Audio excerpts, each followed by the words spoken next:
Hello friends, और आप सभी का स्वागत है हमारे चैनल मैक स्ट्रोक में, जहां हम सीखते हैं और जानते हैं।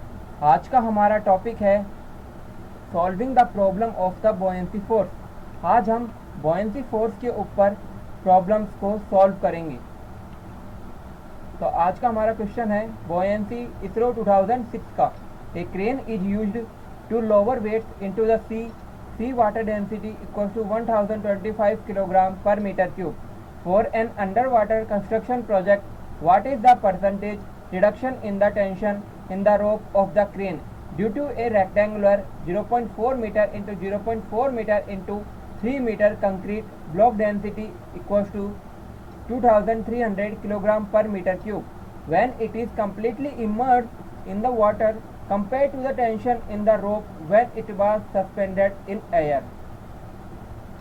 हमें कंपेयर करनी है टेंशन्स को, जो पहले तो एयर में थी, फिर बाद में जब पानी के अंदर गई तो उसकी टेंशन कितनी हो जाएगी, और फिर उसके बीच में जो डिफरेंस आएगा वह हमें फाइंड करना होगा। तो ये डायग्राम जो आपको लेफ्ट राइट हैंड साइड में दिखाई दे रहा है, उसमें एक क्रेन है। क्रेन जो पहले ब्लॉक को हवा में रखती है, उस समय रोप पर टेंशन T1 आएगी, और जब क्रेन इसको वाटर में ले जाती है तो इस पे रोप में टेंशन T2 आएगी। अब फ्लूइड की डेंसिटी 1025 दे रखी है और सॉलिड की density 2300 kilogram per metre cube दे रखी है।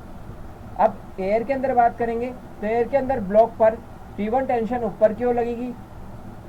बोयेंसी फोर्स एयर के द्वारा रो A into displaced volume into जी लगेगा, जिसमें हम जानते हैं कि एयर की डेंसिटी काफ़ी कम होती है।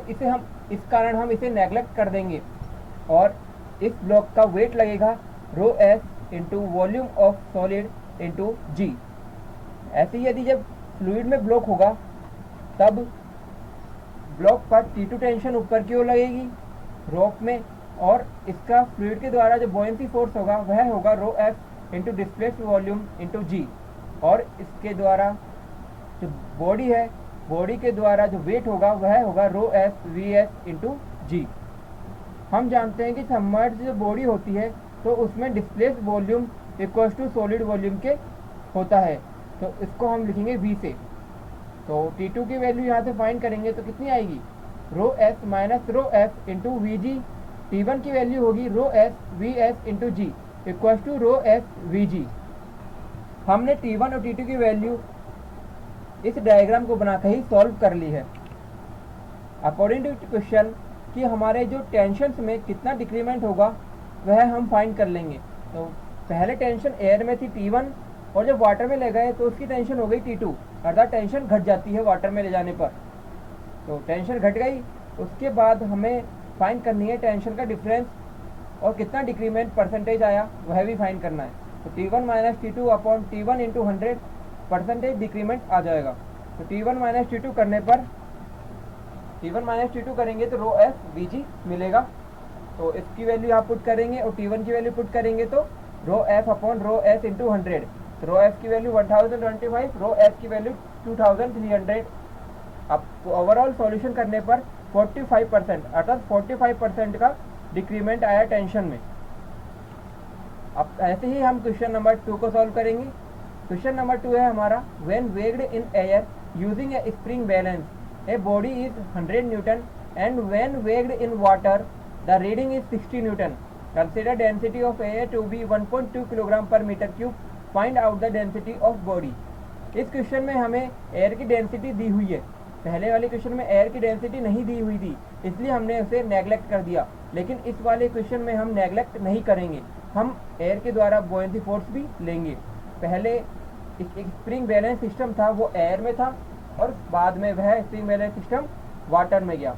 तो स्प्रिंग बैलेंस सिस्टम में जो ऊपर जो स्क्रीन होती है वह हमें टेंशन की वैल्यू शो करती है, जैसा कि डायग्राम में दिखाया गया है। जो स्क्रीन है वहाँ पर स्प्रिंग में जो टेंशन आएगी वह शो होगी।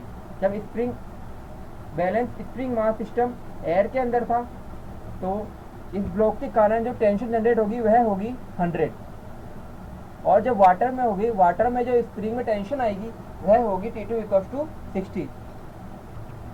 अब एयर में जो इस ब्लॉक पर है, ब्लॉक पर टेंशन है 100 न्यूटन और एयर के द्वारा जो बॉयंसी फोर्स है वह है rho A into displaced volume into जी, और वेट लग रहा है इस ब्लॉक का W equals to rho S density of solid into volume of solid into gravitational constant.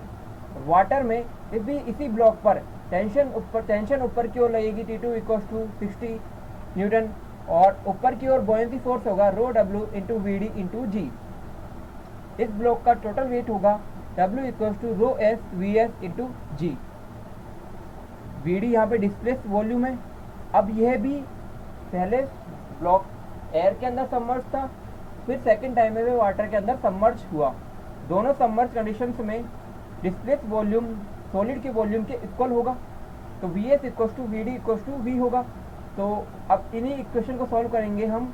तो T1 की value 100 equals to rho S minus rho A into we G होगा equation first, और second वाले जब water में था तो T2 equals to 60 newton equals to rho S minus rho W into we G equation number 2। हमें इस solid की डेंसिटी फाइंड करनी है, तो हम इक्वेशन 1 को इक्वेशन 2 से डिवाइड कर देंगे। तो equation 1 is divided by equation 2, 100 by 60 equals to rho S minus rho a, air की density 1.2 upon rho S minus rho water, water की density 1000 kilogram per metre cube.